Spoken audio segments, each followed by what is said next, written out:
ബാലരാമപുരത്ത് 2 വയസ്സുകാരിയെ കൊലപ്പെടുത്തിയത് അമ്മാവൻ ഹരികുമാർ ഒറ്റയ്ക്കാണെന്ന് കരുതുന്നില്ലെന്ന് അയൽവാസികൾ. തങ്ങളാരും കണ്ടിട്ടില്ലെങ്കിലും കുഞ്ഞിന്റെ അമ്മയ്ക്കോ അമ്മൂമ്മയ്ക്കോ കൊലപാതകത്തിൽ പങ്കുണ്ടെന്നാണ് വിശ്വസിക്കുന്നതെന്ന് അയൽവാസികൾ പറയുന്നു.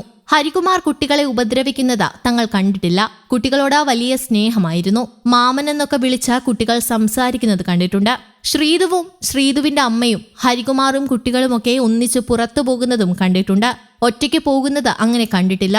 കുടുംബത്തിന് സാമ്പത്തിക പ്രശ്നങ്ങളുണ്ട്.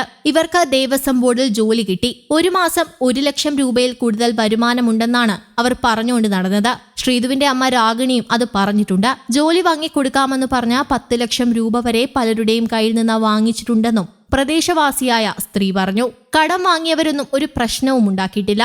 നാളെ തരാമെന്ന് ഈ കുട്ടി പറയും. അവരങ്ങ് പോകും. അത്രയുള്ളൂ. കള്ളം നന്നായി പറഞ്ഞിട്ടുണ്ട്. അച്ഛന്റെ കാലിന്റെ ഫോട്ടോ എടുത്താ കാശ് കൊടുക്കാനുള്ളയാൾ കയക്കും. ഇന്ന് ആശുപത്രിയിലാണെന്നൊക്കെ ശ്രീധു പറയുമെന്നും നാട്ടുകാർ പറയുന്നു.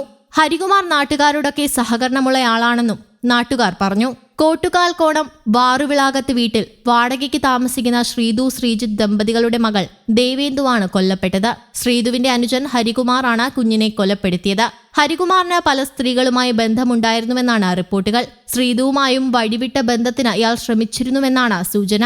ഇത് നടക്കാത്തതിലുള്ള വൈരാഗ്യമാണ് കൊലപാതകത്തിലേക്ക് നയിച്ചതെന്നാണ് വിവരം. ഹരികുമാറിന്റെയും ശ്രീധുവിന്റെയും പെരുമാറ്റവും മൊഴികളിലെ വൈരുദ്ധ്യവും തിരിച്ചറിഞ്ഞ പോലീസ് ഇരുവരുടെയും വാട്സ്ആപ്പ് ചാറ്റുകൾ പരിശോധിച്ചതാണ് കേസിൽ വഴിത്തിരിവായത്. കൊലപാതകത്തെക്കുറിച്ച് ശ്രീധുവിന് അറിവില്ലെന്നാണ് പോലീസിന്റെ നിഗമനം. കൃത്യം സഹോദരി ഭർത്താവിന്റെ തലയിൽ കെട്ടിവെക്കാനും പ്രതി ശ്രമിച്ചു.